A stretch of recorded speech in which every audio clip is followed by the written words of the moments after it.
Dear students, welcome back to my channel physics SPC. Electromagnetic induction का एक question. A circular coil of 1000 turns each with area 1 metre square is rotated about its vertical diameter at the rate of 1 revolution per second in a uniform horizontal magnetic field within a Tesla. The maximum voltage generation will be maximum पूछ रहा है बेटा। ऐसे diagram बनाए, इसमें number of turns तो रखे हैं 1000। डायग्राम बनाए, सर्कुलर कॉइल है तो इस सर्कुलर कॉइल मैंने कुछ इस तरह से बना दी बेटा, और ये इसका वर्टिकल डायमीटर हो गया ये वाला, और इनिशियली ये सर्कुलर लूप ऐसे रखी हुई है बेटा, और ए हॉरिजॉन्टल मैग्नेटिक फील्ड है तो मैग्नेटिक फील्ड कुछ इस तरह से है। तो ये लूप ऐसे हो गया सर्कुलर, और ये इसका वर्टिकल डायमीटर हो गया ये वाला, है ना। वर्टिकल डायमीटर हो गया ये वाला, ये ऐसे वर्टिकल डायमीटर है बेटा। वहां तो बना सकते तो ऐसे ही है बेटा, है ना। और ये हॉरिजॉन्टल मैग्नेटिक फील्ड हो गया। तो बी के और एरिया की डायरेक्शन के बीच में, एरिया की डायरेक्शन प्लेन के परपेंडिकुलर आउटपुट होती है, दैट मींस ऐसे। इनिशियली थीटा 0 डिग्री है, जब टी बराबर 0 है तो बी और एरिया की डायरेक्शन प्लेन के परपेंडिकुलर इस तरह से। तो angle between theta between B vector and area vector, direction of area vector, direction of area vector है 0 डिग्री है। तो इनिशियली फ्लक्स फाई बराबर बी ए होगा। टी सेकंड में मान लो इसे एंगुलर स्पीड ओमेगा से घुमा दिया, तो टी सेकंड बाद जितने एंगल से ये कॉइल घूमेगी उतने ही एंगल से एरिया डायरेक्शन घूमेगा, क्योंकि एरिया की डायरेक्शन प्लेन के परपेंडिकुलर होती है। तो मान लो टी सेकंड बाद ये घूम के ऐसे हो गया बेटा, तो ऐसे हो गया था प्लेन के परपेंडिकुलर। पहले तो ऐसे था तो एरिया डायरेक्शन ऐसे थी, अब ऐसे हो जाएगा तो कुछ इस तरह से हो जाएगा बेटा, एरिया डायरेक्शन प्लेन के परपेंडिकुलर। तो बी की डायरेक्शन तो ऐसी रहेगी और एरिया की डायरेक्शन ऐसे घूमेगी। तो जितने एंगल से आपकी कॉइल का प्लेन घूमेगा उतनी एंगल से एरिया की डायरेक्शन घूमेगी। तो थीटा जो हो जाएगा टी सेकंड बाद वो ओमेगा टी हो जाएगा। कैसे? ओमेगा बराबर होता है theta upon T. T second में थीटा एंगल घूमा इतनी स्पीड से, तो थीटा इज इक्वल टू कितना? Omega T. इसीलिए फाइनल फ्लक्स हो जाएगा टी सेकंड पर, जो फ्लक्स होगा वो होगा B A cos theta, theta is equal to omega T.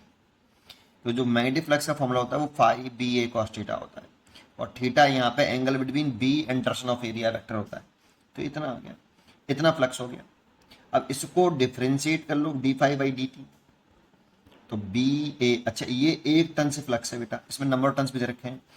ये 1 टर्न, अगर सर्कुलर टर्न में 1 टर्न हो तब इतना फ्लक्स, तो टोटल फ्लक्स निकालें।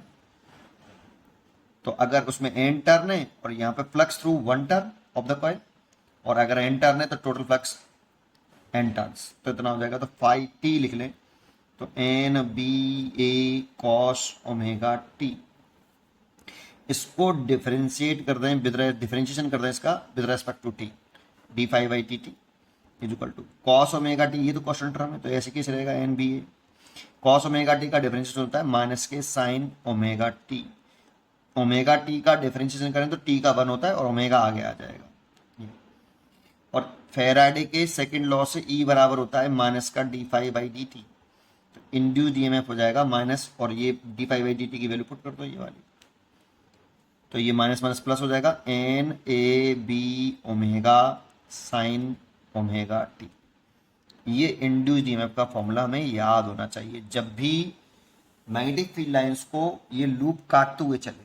जब ये घूमेगा ना तो मैग्नेटिक फील्ड लाइंस को काटते हुए चलेगा, और काटते हुए चले तो इंड्यूस्ड ईएमएफ किसी भी शेप का क्लोज लूप हो, इंड्यूस्ड ईएमएफ इतना ही आता है बेटा। अगर वो मैग्नेटिक फील्ड लाइंस को काटते हुए चल रहा है, कांस्टेंट एंगल वेलोसिटी ओमेगा से घुमा रहे हैं, तो हमेशा इतना इंड्यूस्ड ईएमएफ होता है। इसमें मैक्सिमम वैल्यू कितनी होगी? इफ साइन ओमेगा टी की अगर वैल्यू मैक्सिमम होगी, क्योंकि ये टर्म तो कांस्टेंट है, तो साइन की टेबल में सबसे बड़ी वैल्यू होती है +1। तो साइन ओमेगा टी अगर मैक्सिमम तो ई मैक्सिमम, क्योंकि ई का इसका इंटरकलेशन है, तो ई की मैक्सिमम वैल्यू जो लिखेंगे एन ए बी ओमेगा, इसे ई नॉट बोल देते हैं हम। इसीलिए जो फॉर्मूला हो जाता है ये वाला, ये ई बराबर ई नॉट साइन ओमेगा टी, ये आपने पढ़ा भी होगा, ठीक है। ये प्रूव कर दिया एक तरह से। डायरेक्ट अगर आता है तो इतना करने की जरूरत नहीं होगी, ये बहुत यूज होता है। आपने कई न्यूमेरिकल किए होंगे जिसमें ये यूज होता है बेटा, बहुत ज़्यादा यूज होता है ये।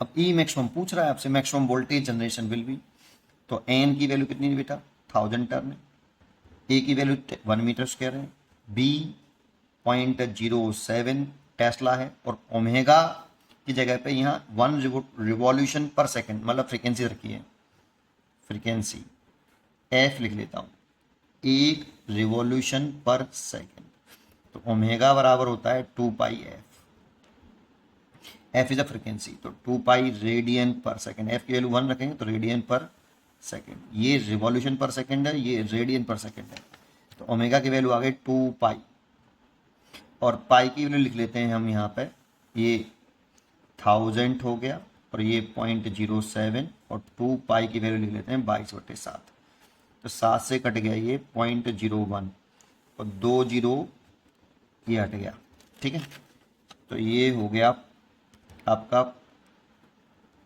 ये 440 हो गया बेटा, ये 44 हो गया और 10 ये रहा, तो 44 वोल्ट हो गया मैक्सिमम वैल्यू, तो ये आ गया 440 वोल्ट। पढ़ते रहिए और खुश रहिए।